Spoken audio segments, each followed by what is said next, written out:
And welcome everyone to the Apptrepreneur Show. I am your host, Kevin, the Apptrepreneur, and it is an honor and a privilege for you to be here, where you can get your near daily fix of apps, technology, and even some entertainment news on the side. Sorry, by the way, for how long it took to start. I know that 2 minutes is really pushing it, but, you know, that's life. Just had to...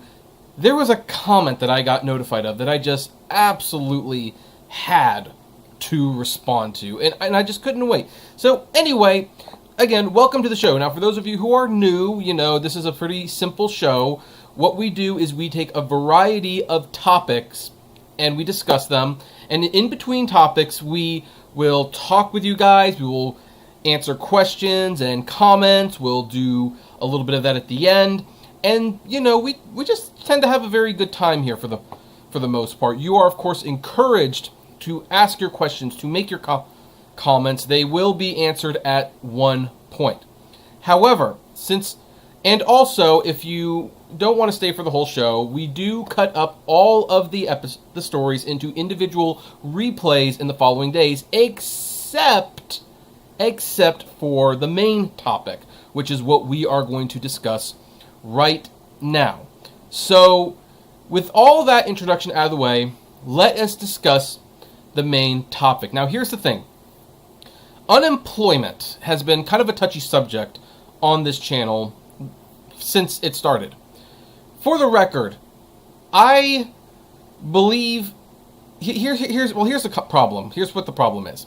There has been a huge debate on whether or not Uber and Lyft drivers or any gig economy workers should get unemployment benefits. I have been pretty consistent. I've said, no, you do not deserve unemployment benefits unless you are an employee and you are paying into the system. Now, I do know that under the CARES Act, Uber and Lyft drivers have been eligible for unemployment benefits. And you know what? Most of the time, I don't believe that would have been the case. But since this is a pandemic and since this is a special circumstance, the government decided to help out Uber and Lyft drivers. But here's the thing. This is a very, very, very contentious help out. This is a very, very contagious helping. Because here's the thing. Yeah, when the CARES Act included gig workers in there, they knew that gig workers were not paying into this.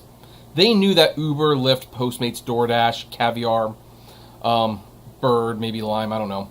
They knew these companies were not paying in to unemployment for these workers. They just knew it.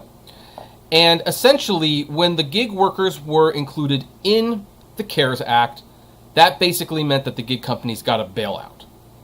And yes, there were corporations that did receive money during this, some way more than they should have, and there have been people who received money that under most circumstances probably would not have received money.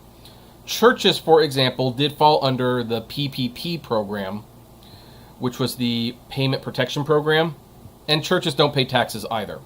And a lot of people felt very sour about that. So it's just a situation where everyone's in a bad spot. So the government kind of stepped up and they gave where they normally wouldn't have. Under most circumstances, gig workers do not qualify for unemployment, though, unless they are an employee, which most of them don't want to be. Now, that said, again, we are in unprecedented times. And since the CARES Act now covers gig workers, that means basically, you know, rideshare workers should be allowed to apply for unemployment. But that has been very, very difficult in New York. I know because I have friends who drive in New York who have, you know, sent me emails and basically shared horror stories about how they have been unable to collect their unemployment. To this day, many of the people I know who reside in New York have not been able to collect unemployment from the CARES Act. Well, Uber and Lyft drivers decided to sue New York for the unemployment insurance payments. And as we found out today, not even very long ago, just about 40 minutes ago, they have won that lawsuit. So here's the article from Bloomberg. Uber and Lyft drivers won the right to immediately receive unemployment insurance benefits after a federal judge ruled New York Department of Labor was taking too long to make payments. U.S. District Judge LaShawn Darcy Hall in Brooklyn on Tuesday cited a backlog of claims by rideshare drivers who sued the state in May, claiming it was either failing to pay their unemployment benefits or taking months to make them, even while other workers got them in as little as 2 weeks. The judge said there had been, quote, an avoidable and inexcusable delay in the payment of unemployment insurance to the drivers and directed the state to create a streamlined process for them to apply for unemployment. Darcy Hall further criticized app-based companies like Uber and Lyft for engaging in gamesmanship by arguing the drivers are self-employed and therefore don't need to broadly report wages and earnings. That's very interesting. Darcy Hall gave the state a week to create a working group to deal with the backlog. She also gave the Labor Department 45 days to resolve outstanding claims. The judge said that while state provided evidence showing it tried to obtain wage and earnings information from app-based companies, the evidence also shows the companies, quote, have appealed the vast majority of the decisions and then abandoned most of those appeals. So here's what's going on right now. And again, I think this falls under this whole thing that under normal circumstances, rideshare drivers would not qualify for these benefits. And I would not be surprised if the state of New York, looking at their budget, and all the state's budgets are hurting right now, decided, we're going to single out the Uber and Lyft drivers because they normally don't qualify for these benefits. And yeah, they qualify for them now because of the CARES Act. But we're going to delay, we're going to conveniently forget, we're going to do all these things. By the way, whenever you are sending any letter of any kind that involves the government and unemployment, send it certified mail. Get someone to sign for it, because one of the things that they do is they say they never got it. And then, well, you don't get anything. Now, let's continue this article. While the New York Department of Labor may be hamstrung by the conduct of app-based for-hire vehicle companies in its effort to obtain wage and earnings data universally, this should not, as it has, result in delays to the prompt payment of unemployment benefits to driver, Darcy Hall said. Uber gave the New York Department of Labor all the data it requested, company spokesperson Alex Anfang said in a statement. Our current employment system is outdated and unfair because it requires that employees get benefits and protections, while independent workers who choose flexible work don't, Anfang said. We will continue to fight for all workers to get financial support, not just those doing this type of work. Okay, yeah, that's Uber, by the way. And no, Anfang, that's not how this works. You're calling it outdated because it's like, oh, the government should pay benefits and unemployment. Except here's the thing, the system has worked for many, many, many years. If you work, if you're an employee, you pay into the system. And then if you ever need to pull from that system, you do not. And there's a lot of people who never need to sign up for unemployment. It's hard to believe. Some people just always have a job, they pay into unemployment for years, they never see a nickel of that money, but that's just how it works. But Uber, who does not pay into any of this, and does not give their employees a way to invest in their own unemployment, he's saying this is unfair and we will continue to fight for all workers to get financial support. Funny how that financial support does not actually apply to your rates. All you do is cut the rates. That's all you do. And now you're crying foul because the state won't bail you out? No, Uber, that is not how this works. That is not how this works. Now then, the judge obviously noticed this, and also noted that the state had argued it would be imprudent to dedicate resources to providing preliminary relief. To the contrary, it is precisely because of the current economic climate that such immediate relief is demanded. But she did, remember, criticize Uber for gamesmanship because that's the thing. Uber is acting like their drivers should be entitled to the benefits of employees, but they're independent contractors. But the judge is also accusing Uber of claiming they're independent contractors while they are clearly employees and work like employees. So here's the thing. Good news, if you live in New York, it looks like the state has got 45 days to figure this out and to pay you your unemployment benefits, which you normally would not get, but under these circumstances, you are going to get it. I don't completely blame New York for trying to delay this, but it was really inevitable. If the CARES Act says that Uber and Lyft drivers get unemployment, then you know what? They were going to get unemployment, and you basically wasted a lot of time and money by making this thing go to court. So, that's pretty much the story. This was not originally going to be the headline story, by the way, but it hit, and I knew people would want me to talk about it, so there you go. I would like to know what you think of this, though, so you know the drill. Comment below, like, favorite, share, subscribe, and as always, flame responsibly. All right, let's check out the comments. We probably have, so we have Uberman Tampa. Welcome, Uberman Tampa. Hey, I've got 31 people. Hey, if anyone wants to give a thumbs up, please do. That would be really helpful. And Uberman Tampa says they'd rather sit at home and earn for nothing. And he also adds, this country is spending money it doesn't have. Florida isn't paying either from what I hear. And yeah, I agree. And we're also printing money, which we all know what happens to countries that print money, by the way. For this free money that we get in the stimulus checks, right? Hey, Slick Nick, how you doing? Uberman Tampa says, Uber does pay unemployment, but not for us. Well, you know what I mean. I mean, yeah, of course, with the CEO and their workers in the offices and everything, yes, of course, they pay some unemployment. But it's not for drivers, you are correct. So, that is almost a moot point, in my opinion. Ariel says, Kevin, you are the man. Thank you very much. I appreciate that. And Uberman Tampa says, they are keeping the money for other purposes. Yes, I believe that. And you gave a thumbs up. Thank you so much. I really appreciate that. So anyway, now that we've discussed that topic and we have responded to comments of that topic, let's move on to main topic number 2, which interestingly is still involving Uber, but kind of. Because here's the thing. We have known for a while, and I don't know if you may have forgotten this, I certainly forgot about this, but Tesla wants to get into the ride-sharing game. They want to make a ride-sharing app. Now, they have not created that app because they want to wait till their robocars are available, and a robocar is basically a self-driving car. Personally, that's not going to happen for a very, very long time, so if Tesla really wants to get into the rideshare game bad enough, they will probably start sooner than that, and maybe you have to have a Tesla, I don't know. But here's the thing, an analyst has looked over the Tesla network ride-hailing app and has determined that it would quickly undercut Uber and Lyft. Basically, Tesla could beat Uber and Lyft at their own game. So why does he or she feel that way? Well, let's look at this article.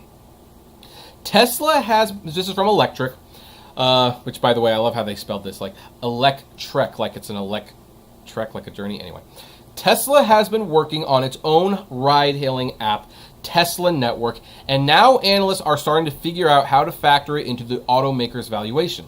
ARC Research has been by far the most bullish firm on Tesla.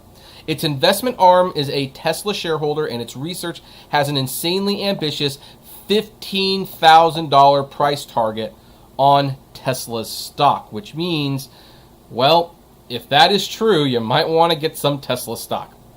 Now then, in a new note, analyst Tasha Keeney is now looking at the impact of Tesla launching its own ride-hailing service. And they have said, based on our research, Tesla could launch its ride-hailing service at a premium price of $4 per mile, slightly more than Uber's average price in New York City, and could lower prices over time to penetrate more price-sensitive markets. ARC estimates that Tesla's ride-hailing service could deliver roughly 50% EBITDA margins, a premium to Uber's in cities it dominates, and that at global scale an average of $1 per mile is addressable market would be roughly $50 billion. Which is interesting because the $1 per mile is basically what Uber charges, and they're not making that kind of money, but whatever. For years now, Tesla has taunted a ride-hailing app to be powered by its self-driving system. At first, the automaker has been linking the launch of the app with its autopilot system, reaching full self-driving capability, but CEO Elon Musk recently said that he was open to releasing the app, which is called the Tesla Network, ahead of achieving full autonomy. And I think he's come to that conclusion because he knows, like everyone working on these autonomous vehicles, that full autonomy is, I mean, it's not exactly a pipe dream, but it's pretty close to a pipe dream. Keep in mind, we were supposed to have the self-driving cars this year. We were supposed to have the flying car next year. How's that working out for us, right? It's working out as good for us as well as flattening the curve. But anyway, it would first be used as a regular ride-hailing app with Tesla drivers behind the wheel, but Tesla's hope is that it would eventually not require drivers and Tesla owners could send their cars autonomously into the Tesla network fleet to give rides and generate revenue for the owner. Yeah, right. ARC believes that launching the app before autonomous drivers would lower risk. Now then, Electric's take on it is $1 per mile is actually on the high side. Once autonomous, Elon said that its robo-taxis on the Tesla network could cost only 18 cents per mile to run. It means that the cost to the consumer could be just around 25 cents per mile and still be highly profitable. But Tesla could increase the price significantly to increase profit margins. This is basically the same argument that Uber's been making for years. Like, hey, once you get rid of those pesky drivers, we can make this much money and it only costs this much to, run the car. And in Tesla's defense, Tesla makes their own vehicles. Like, this is not an argument that Uber and Lyft can use because Uber and Lyft don't make their own vehicles. Tesla does. So if Tesla makes their own vehicles and they're responsible for the maintenance and everything, their cost of maintenance for vehicles in an autonomous future would be severely lowered when it comes to rideshare. Uber and Lyft could never actually do this, so that does give Tesla, an advantage. But as with Uber and Lyft, they're not looking at many of the other things that drivers pay for. When a passenger pukes in the car, that's an expense that needs to be, considered. Not only that, it needs to be taken into account that if someone does something like that, the car has to not pick up another passenger, otherwise you've got a reputation problem. And another thing is what happens if this car gets into an accident. Autonomous vehicles do get into accidents. What if a driver is driving the other vehicle and the Tesla crashes into it? Well, there's no driver for these autonomous vehicles, so what do? You're going to sue the company. Tesla has a lot of money, so they're going to sue that company. So on paper, Tesla seems a little bit more logical. They make their own cars, they have their own service, so it would stand to reason that their operating expenses would be considerably lower than what Uber and Lyft could provide should they get into this. Fortunately, there's still a lot of expenses they don't take into account. There's the insurance, and there's just that plain fact that once people get into these autonomous vehicles and there's no driver to say, no, don't drink that beer in there. No, you are not going to be eating those tacos. No, sir, put that condom back on. This is not where you do that. Without a driver to say those things, the cars are going to get trashed, which could severely add to the costs of maintaining them. Either way, a lot of analysts seem to think that when it comes to rideshare, Tesla is the future, not Uber and Lyft. I would like to know, though, what do you think? Do you think Tesla could beat Uber and Lyft at this? And do you think the Tesla network would launch before they had their robo-taxis on the road? I would love to know your thoughts. Comment below, like, favorite, share, subscribe, and as always, flame responsibly. Now let's see what some people think about this one. Antonio Kirby, hey, thank you for the thumbs up. And New Rain Tampa says, we will be live on July 30th at 7:30 a.m. Eastern, 7:30 weather permitting the film to launch the Atlas V carrying the new Mars rover. I think that's supposed to be a joke. But anyway, Gloria says, what is new? Well, just not a whole lot, to be honest. So anyway, Clean MPG said $50K for a Model 3, charging another $10K over 150K miles. There are 1K Tesla vehicles have the lowest quality of any new vehicle. 75K over 150K miles equals 50 cents a mile just to break even. Well, thank you for laying that out for us. I don't I probably couldn't do that math on the spot. But hey, thank you so much for letting us know. That is good to know. So, all right, with that out of the way, let's go to main topic number 3. And our third main topic, how should I put this? Black Friday is canceled this year. Black Friday is canceled this year. Well, maybe. It sure looks like it's going to be canceled to a certain extent because multiple retailers, including Target and Walmart, have announced that their stores will be closed on Thanksgiving Day. Here's the article from Count On News 2, NBC. Target announced Monday that it will close its stores Thanksgiving Day as it continues to adjust amid the coronavirus pandemic, saying, quote, "This isn't a year for crowds."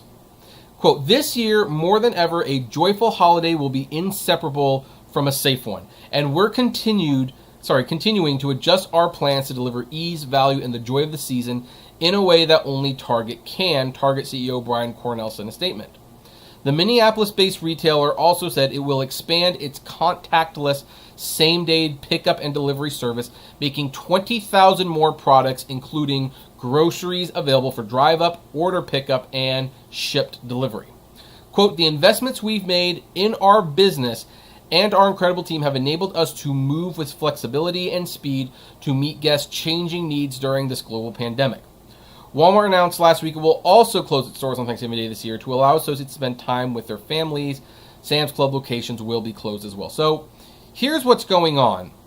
Here's what I think is really going on with this. And I, by the way, suspected this was coming for a few years. And I think the coronavirus is just a convenient excuse. And I say this as someone, I'm not going to lie, I love Black Friday. Like, I save throughout the year. And on Black Friday, me and my wife bring $600 to $1,000 to Best Buy, Target, and Barnes & Noble, and we go on a shopping spree. And we get our shopping done in one day. Some stuff is for us, but we also buy stuff for other people, and we get it done in one day, and then we enjoy the holidays. And, you know, Christmas shopping is kind of like this thing where it's like I plan for it all year, and on one day, I get to go out. It's a fun little adventure, and then I move on. And I enjoy Christmas movies like It's a Wonderful Life and The Muppet Christmas Carol. I do my little book exchange party. I do all these things. Now then, I suspected that Target, Walmart, and all these companies wanted to get away from Thanksgiving being open for a while. Now, the reason they did this initially was a pretty obvious one. They wanted to compete with Amazon.com because Amazon was open on Thanksgiving and they were doing sales while all the retailers were closed. So Target, Walmart, Best Buy, Sears, JCPenney's, they started opening on Thanksgiving. But here's the problem. With every retail store, there's what we call a doorbuster. And a doorbuster is a TV or a stereo or a computer or a tablet that's ridiculously cheap compared to the rest of the year. But for one day, that 70-inch Samsung Smart TV that's normally $2,000, it's $200 today. But we've got 5. So you better get here early and you better get there fast. And they have several items like these. Now here's the thing. These items bring people into the store. It's kind of like a lottery. You go in, you hope to win the lottery, but even if you don't win the lottery, there's other deals to be had. You usually walk out with something. And people who flip on eBay are the most dedicated. Now, here's where opening on Thanksgiving hurts these retailers. Most sane people are not going to go to a retail store on Thanksgiving. They're not. I will not go on Thanksgiving. I might go at 11 p.m. at night or midnight, but I'm not going to go on Thanksgiving Day. No, I'm going to spend time with the family and maybe some friends. And so what happens is the people who have no lives, who this is like a moneymaker for them, they have gotten the doorbusters before anyone has gotten a chance to even think about going. People know this. And then they know, guess what? Those deals, they're going to be online. We might as well buy stuff from Amazon because you know what? Those doorbusters, they're gone already. They are absolutely gone. So, what does that mean? It means you have like a trickle effect where Black Friday sales, like the actual Black Friday sales, have gotten smaller and smaller because the deals are gone before most people even get to those stores. And people then just go and they buy stuff on Amazon Prime or they wait for Cyber Monday. That's what they do. So here's the thing. While they say that they are closing the stores because of the coronavirus, and by the way, if that is true, they're not going to be doing the Black Friday sales on Black Friday either. But if that's what they want to do, and they do have a Black Friday sale on Friday, it's going to make the Black Friday sales desirable again. People might actually even go to stores in attempts to get those doorbusters once more, and they all have websites now. So they can have Thanksgiving sales on Thanksgiving online. They don't need to open the store, and the retail employees can spend time with their family. Personally, I think this is an excuse to get away from having Black Friday take place on Thanksgiving. I think after a few years, the retailers have to admit the experiment has failed. It has absolutely failed. Heck, I remember working on Thanksgiving for Sports Authority, who are no longer around. And their whole thing, their doorbuster was they gave out like 500 scratch-off coupons. And they all had a dollar amount of what gift card it would be. And there would be one of those would be like a $2,000 gift card right on the spot. And we all were there Thanksgiving night when the doors opened at 6. And you know how long it took to get through all those cards and to meet the demand? 2 hours. 2 hours. They got their cards. One person got like $2,000. He bought like a bike and something like that. And then they left. And then it was busy and like more than half of us were sent home. You know, we got our Thanksgiving inconvenience for 3 hours for a rush that never came. And the next day was equally as slow because guess what? The whole selling point for coming in, it was already done. There was no reason to go to Sports Authority on Friday. So I think that the retailers have just wanted to get out of this for a very, very long time. The coronavirus is their excuse to get out of it. But you know what? Hey, I am perfectly fine with that because I don't think these stores should have been open on Thanksgiving anyway. But I have to ask you that question. Do you think the retailers should have been open on Thanksgiving? Are you upset that they're going to be closed on Thanksgiving? Or do you think this is a good direction for them to go? I would love to know. Comment below in the chat room. Like, favorite, share, subscribe. And as always, flame responsibly. Have a good one. All right, so let's see what some of my viewers think about that. Side Job says, and Cyber Monday might be pretty good. Noah says, these titles are weird, but I just got here. Well, the titles are for the main topic, and we always discuss the main topic first. And after that, then we do the other topics. So that can be, that's what's going on right now. But yeah, we did talk about New York, and I probably got something wrong. I will, because I do it all the time about New York, but we did discuss New York briefly. All right, then. Let's move on to main topic number 4. Before we do that, you said unemployment was a thing like 3-4 months ago. Well, here's the thing. Here's the thing, no. It wasn't quite, it's not quite what you're thinking of. A judge made a ruling very, very recently, today I believe, that Uber drivers and Lyft drivers could start collecting unemployment because New York was delaying payment of the unemployment. So that's what was going on. So anyway, that's what's going on. Ryan says, no, I personally think that it's good for them to be closed on Thanksgiving. It gives their employees well-deserved time off. And Jordan says, I like the rapid-fire live stream style. Me too, and that's why we're continuing to do it. I'll kind of give my little state of the channel update next week on what I've collected and gathered about these live streams. But anyway, thank you for tuning in. So anyway, that said, let's move on to main topic number, was it 4 or 5? Let's just see 5. And this one makes me both excited, and it also makes me kind of go, is it going to happen though? And that is that Regal theaters have announced a reopening day. If you have gone to a Regal cinema anytime recently, and I'm in California, by the way, you may have gotten this email today where it says, Kevin, or whatever your name is, we are ready to see you. Regal announces new reopening date, details inside. And here's what the details say. Regal announces reopening of theaters beginning August 21st. And you can get notified of when movies are opening. So apparently Unhinged, if everything goes according to plan, will be the first movie to open on August 21st with Russell Crowe. Then The New Mutants on August 28th. Then Tenet on September 3rd.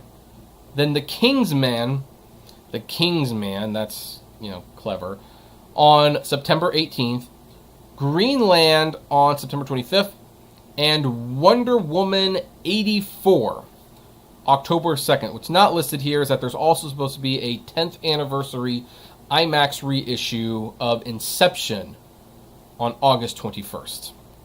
So basically one new movie a week if things, pan out. Now, you can also win a $50 Regal gift card if you click the link above, so, Anyway, I sure hope this is true. I miss going to the movie theaters. I really, really do. And I want to see Tenet.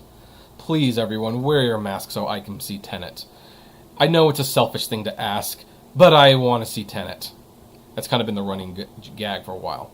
But we'll see if this actually happens. Again, I'm in California, and as of this moment, California is still basically under lockdown. Movie theaters can't reopen.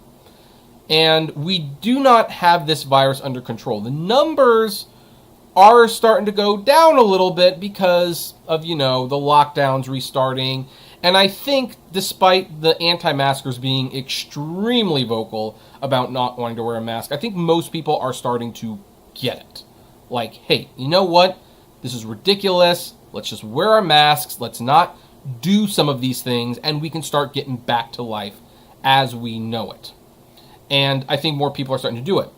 Also, a lot of stores have been making it very clear you were wearing your mask and you are keeping your distance, or you are not coming into our store, and they have every right to require that of you, because if they can say you can't come in without a shirt on, they can say you can't come in without a mask.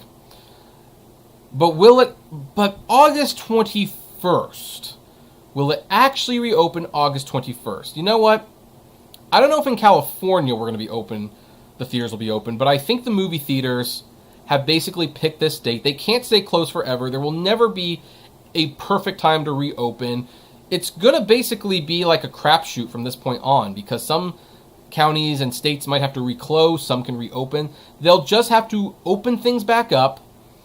Whatever's available, open it. And whatever can't be opened at that moment, they will at some point open. So I think we're actually going to go back to like road shows. I would not be surprised if Tenet worked like an old roadshow movie where it's like, okay, so Michigan and Colorado are getting this movie on September 3rd, but California and New York might not get it until September 21st. That's just the reality that we live in right now. And as a result, it's going to be a little different going forward, but I think the theaters just need to start opening the theaters.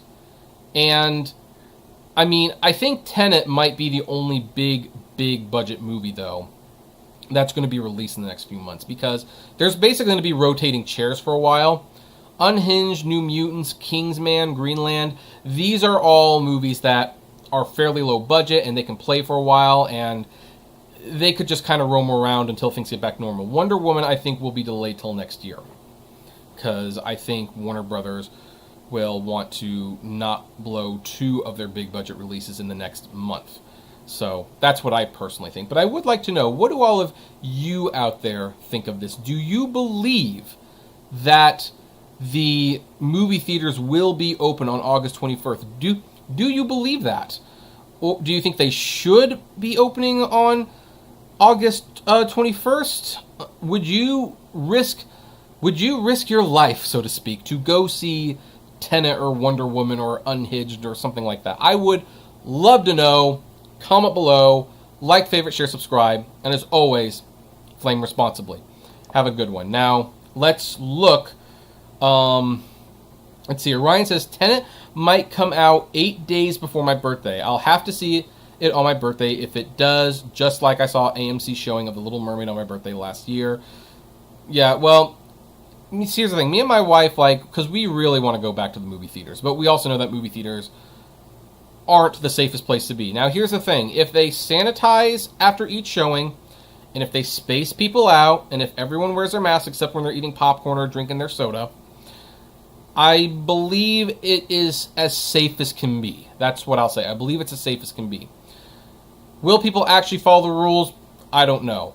One of the things that we are doing, though, to reduce risk, and I recommend this to everyone, don't go to the movies on Friday, Saturday, and Sunday. That's when everyone goes. Go Monday, Tuesday, Wednesday, and maybe even Thursday. But Monday and Tuesday especially, so few people go to the movies on those days that, frankly, the social distancing is built right in to those days. So that would be my recommendation if you are considering going back to the theaters. Anyway, Jordan says anti-maskers, LOL. Yes. Let's see here.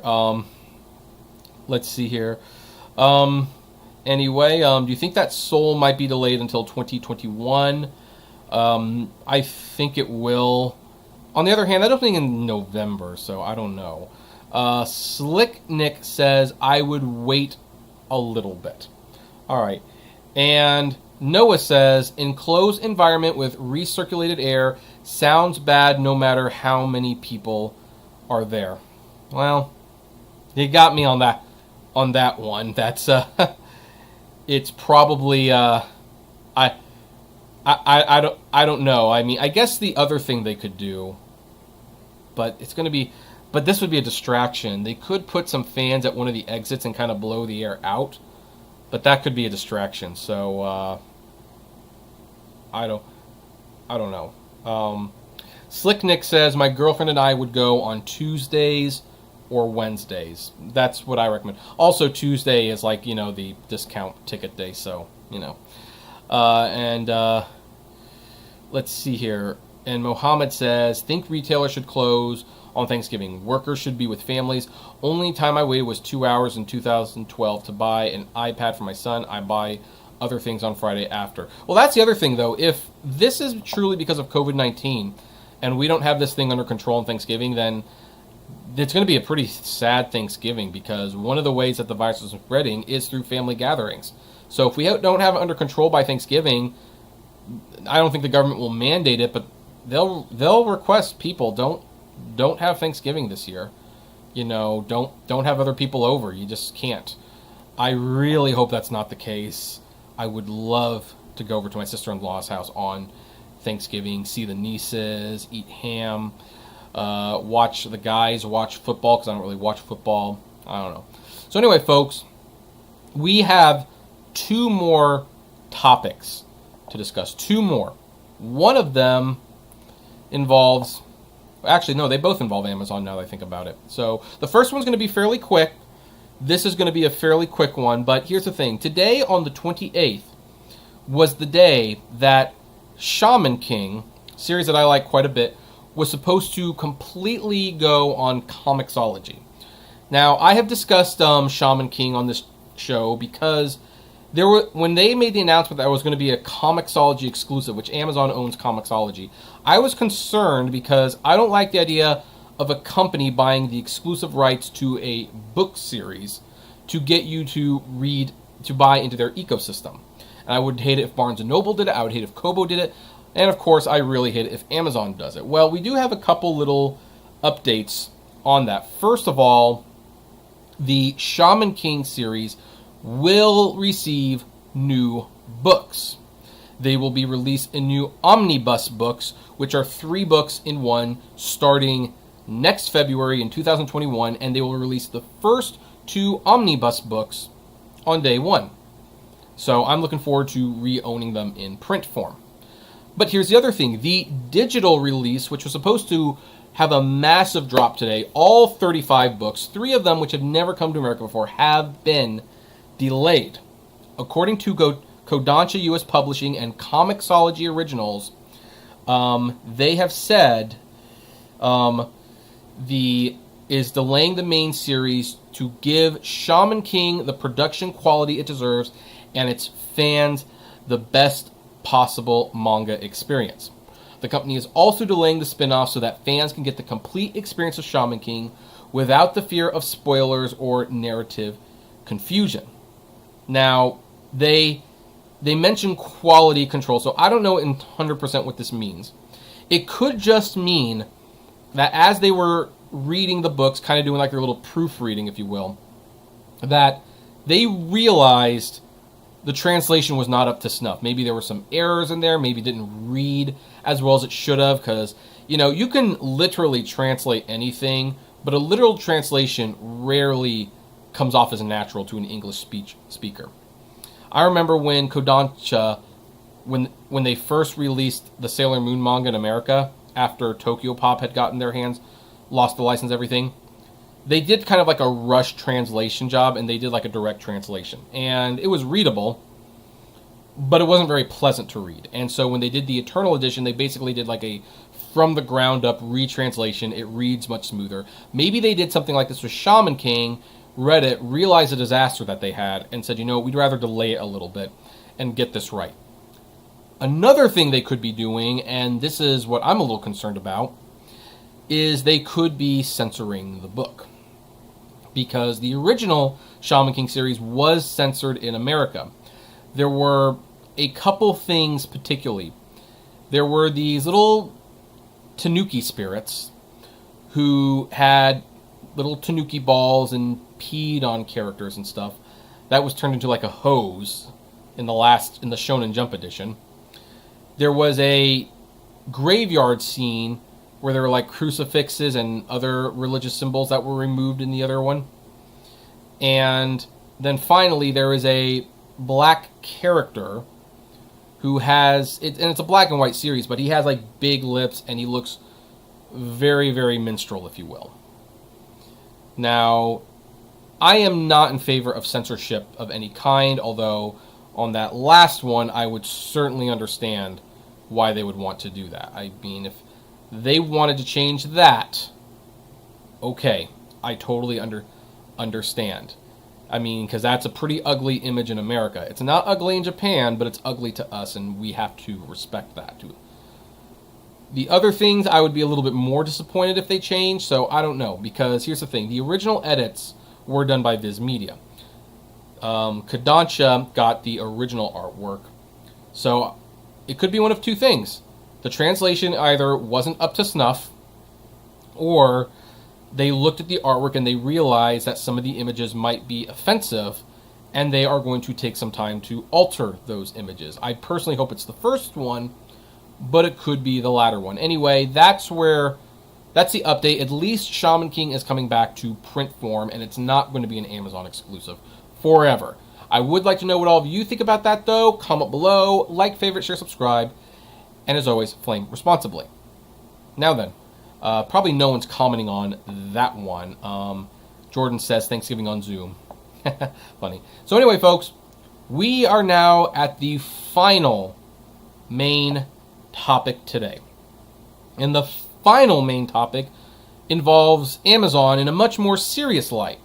Because we have been talking about how Amazon has totally botched the way that they've handled the coronavirus, particularly with their workers.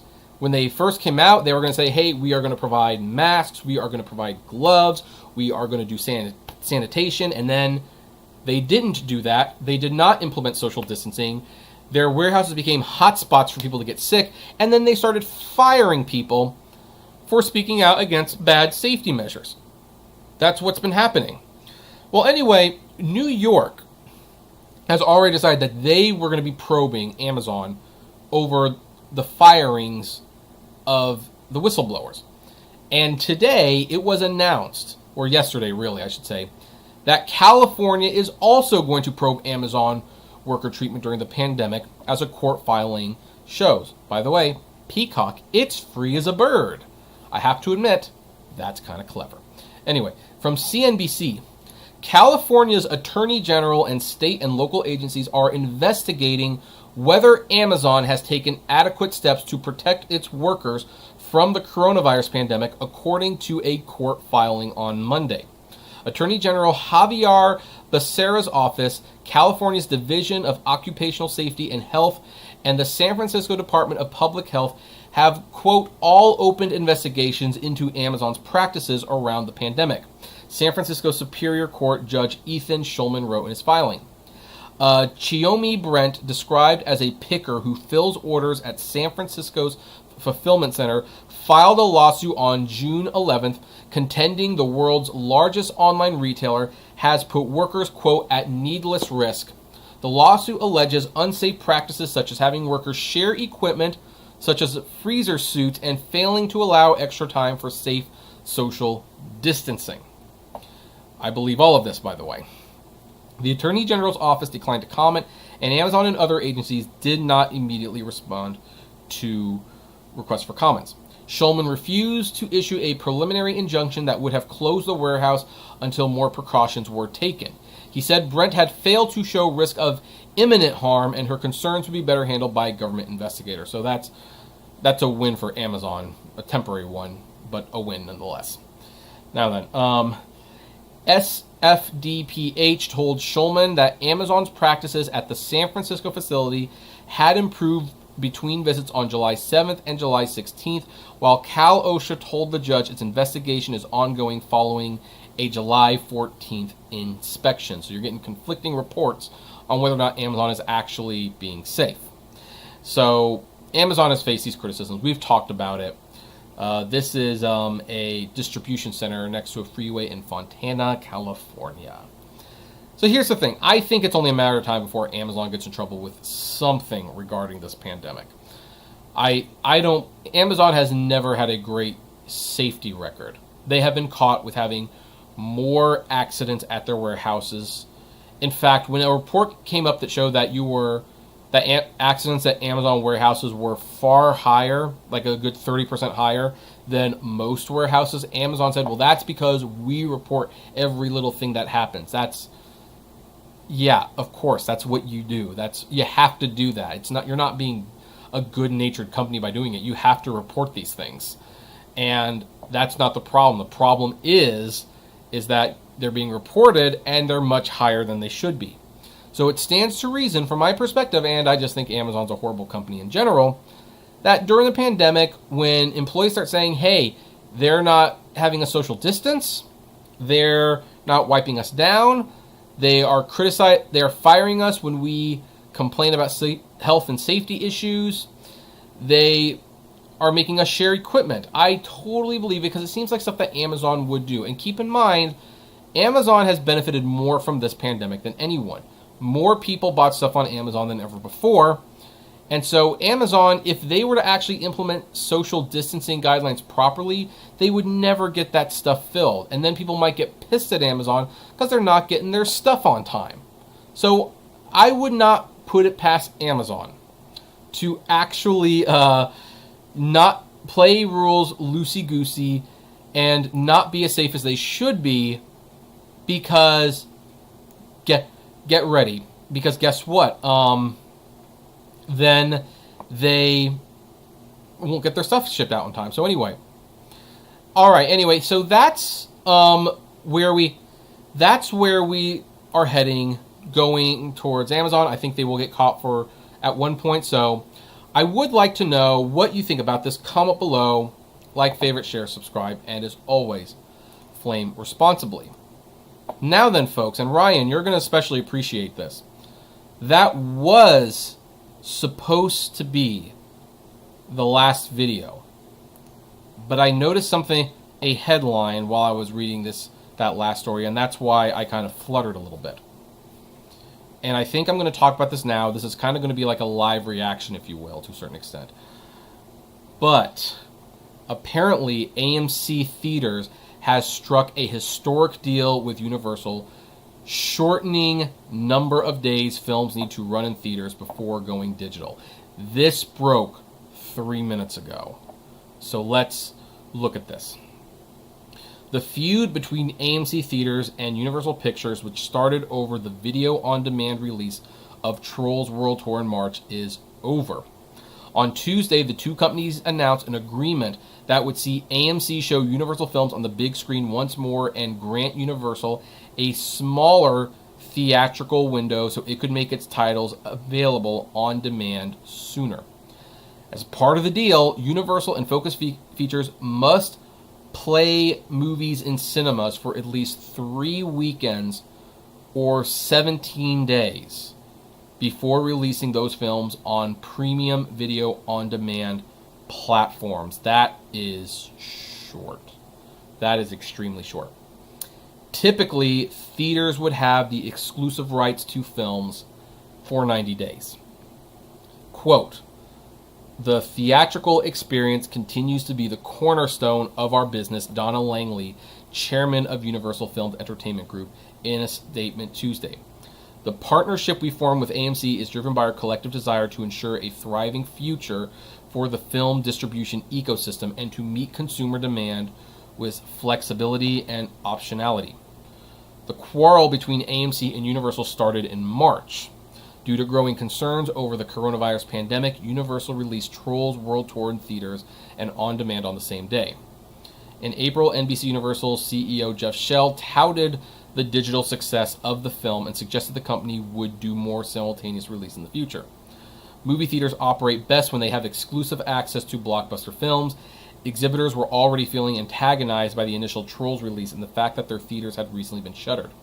This led AMC to announcing it would no longer showcase Universal film slate at its more than 1,000 locations. After prolonged theater closures in the U.S., the result of rising coronavirus cases and the constant push of Hollywood blockbusters from the release calendar, AMC's stance has softened and it was able to strike a deal with Universal. And this is what Adam Aaron said of AMC.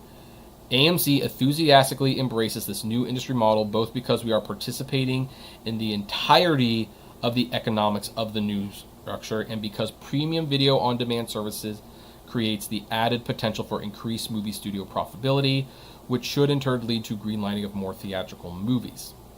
Neither company disclosed the full terms of the deal, stating that it was confidential. Now then. Okay, my first reaction to this is that I don't like this. I think this sets a very, very bad precedent. This seems very much like a cutting off your nose to spite your face sort of thing. But as I'm thinking about reading this, I'm thinking about it, the fact that not all the terms were disclosed, I think that speaks volumes. So let me tell you what I'm talking about. So their new deal is that they have to play for at least 3 weekends and 17 days. And in all fairness, 3 weekends is pretty much what a film is going to do before it's knocked off the top 10. If it's a big film, something tells me Universal would wait longer, and then they would want to do a premium on-demand thing. But here's what I think is going on. I think, because there's a comment here, let me go back to this real quick and show you what the comment is that stands out. They enthusiastically embrace this new industry model because we are participating in the entirety of the economics of the new structure. So what does that mean? Well, I don't know for sure, but I think it has a lot to do with this. No, come on. Stop. I believe it has something to do with their on-demand. AMC Theaters does have an on-demand platform, a digital platform. You can rent movies, you can buy digital movies, they have sales. So AMC has kind of been dipping their toe into the digital sphere for a while. Now, here's what I think is going to happen, if I'm being perfectly honest. And let's take Wonder Woman, for example. I know Wonder Woman is not a Universal film, but let's pretend it is for a moment. So Wonder Woman plays at AMC Theaters for 3 weekends at least. That's when it's going to make its most money. Now let's say it's super popular and Universal decides to leave it as a movie theater exclusive for 1 more week, maybe 2 more weeks, okay. But then I think for the next month or so, you can buy Wonder Woman digitally on AMC On Demand exclusively. Think about this. They might just do this. And in fact, they might even have now a synergy. Let's say you're an AMC Stubs member now. You can use your AMC Stubs to still see the movie in theaters if you want. And hey, while you're seeing it in theaters, if you buy it on our on-demand platform, you'll save 50%. So the digital copy of Wonder Woman will now cost you $10. And this might be, this would really benefit AMC in the long run if you stop and think about it. Because the other theaters have not made this deal with Universal. So they don't have their own digital platforms, which means probably for the first 90 days, like 60 of the 90 days initial thing that goes on, I think AMC On Demand will be the exclusive for these Universal movies. So yes, after 4 weeks, the next Fast and Furious movie will come to a streaming site, but it will only come to AMC On Demand. And it will be that way for the next 2 months. And then after, so for those 2 months, those, that movie is still playing in movie theaters at the other places, but you can only get it on AMC On Demand. This might be really good for AMC and Universal. Now, the one question I have about this is how are the other theaters going to react? Because Regal and Cinemark have reiterated they will not show movies that violate the 90-day window. Regal and Cinemark might now not show Universal movies, which at this point, then AMC truly has a monopoly on Jurassic World, the Fast and the Furious, the Despicable Me movies, and they are the biggest chain. They are the biggest chain. So I think that there has to be more to this. Because a 17-day exclusive window, 17-day to 3 week, that is suicide. If people know that, hey, in 17 days I can just buy this at home, there's no way that AMC benefits from this deal, unless the only place you can get that digital premium video on demand release is AMC Stubs On Demand. And look, it doesn't cost anything to sign up for AMC On Demand. People would sign up for AMC On Demand just to have some of those premium video on demand services. I also, by the way, want to add that I think AMC will probably do this more for mid-tier movies. I do believe that with Jurassic World, the 90 days is going to be observed. It's just too big of a movie to say, okay, 2 weeks and then send that straight to digital. No, I don't think that's going to happen. But I think this AMC On Demand might be what prompted this deal right here. We are participating in the entirety of the economics of the new structure. I think that means that a lot of these movies are going to be exclusive to AMC On Demand. But what's also interesting about this is with this kind of deal, AMC might be willing to now sign a deal with Netflix. Like, hey, you know what? Now that they've done it for Universal, maybe they'll do it for Netflix. And maybe, Netflix movies will be they'll show Netflix movies for a couple of weeks and then people can go there. I don't know. This is very, very historic. And I don't know exactly what's going to happen. I think, unless there's an exclusive on AMC's part for their digital service platform, this honestly sounds like a deal loser. I wouldn't expect this to last forever. I don't think they're going to make this deal with all the studios. And in fact, if it isn't true that the movies will be exclusive to the AMC On Demand, I could see other movie theaters trying to sue for a monopoly. So this is probably going to be discussed a lot. But I am very, very, very fascinated to see where we go with this one. Anyway, I would like to know what you think this AMC deal means. Comment below, like, favorite, share, subscribe. Do you think this is bad for them or good? I just do not know. And flame responsibly. Have a good one. All right. Let's see what some people say about this. So, all right. So, Ryan, I do have my thoughts together for the Bugs Bunny review. I will comment on that when the video goes up. So Slicknick says, I'm about to go running. I have a 3 p.m. Zoom meeting with Rideshare Drivers United later. All right, enjoy. Tell them Apptrepreneur says hi. And Ryan says, do you think that the deal will have any effect on physical media as well? I do not know. I mean, physical media is physical media, but it does beg the question, like, if the movie's been available digitally for months before it comes out physically, then how much of the market still wants to buy it physically? I'll still buy it on physical media, but it's going to be weird.